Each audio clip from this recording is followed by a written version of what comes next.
तो मेरे मन में ये बात आई जब मैंने ये भोजन का प्रबंध किया थी, तो मैं और मेरे कुछ साथी अकेले वहाँ रह गए। और जिन नेताओं ने कहा था कि छुआछूत बुरी बात है, गांधी जी की जन्म शताब्दी मनाई जा रही थी, तो और लोग बढ़ चढ़ के बोल रहे थे नेता लोग, लेकिन कोई भी एक नेता उन माओ का बना हुआ भोजन करने के लिए रात को वहां नहीं आया। और मैं जोर जोर से रोने लगा, गुस्से के मारे, दुख के मारे। शायद ये आडंबर, शायद ये झूठ, शायद ये पाखंड जो हमारे शब्दों के बीच में, हमारे भाषणों के और जीवन के बीच में है, वो मुझे पहली बार साक्षात्कार गुस्से हो रहा था।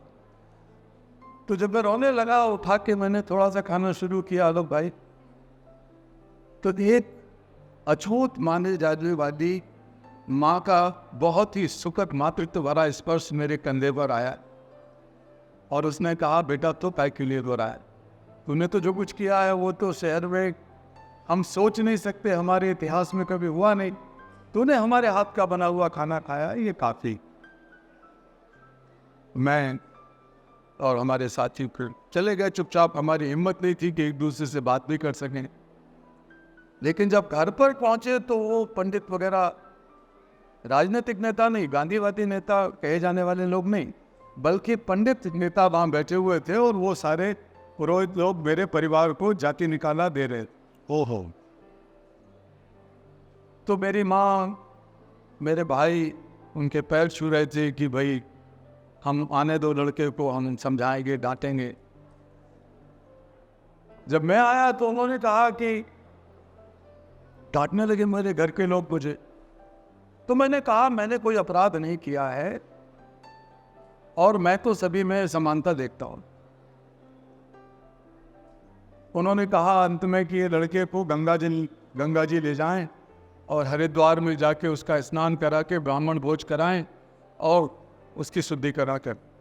मैं उसके लिए राजी नहीं हुआ, तो मुझे घर के ही एक कोने में अलग से कमरा दे दिया गया जहां मैं अछूत की तरह रहा। मेरे लिए मुसीबत ये थी कि ना तो मैं ब्राह्मण रह गया, ना मुझे अछूतों ने अछूत माना उस समय के लोगों ने, लेकिन उसका अपना एक आनंद था।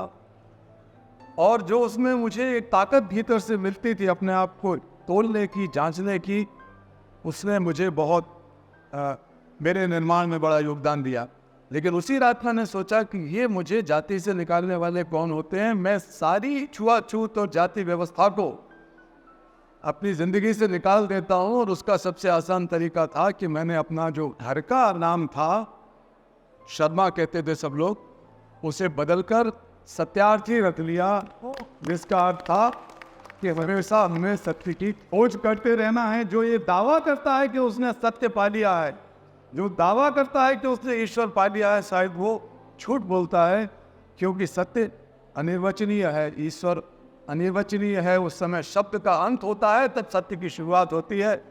तो हम लोग वहीं से कुछ अपना नाम रख के सीखने की कोशिश कर रहे हैं।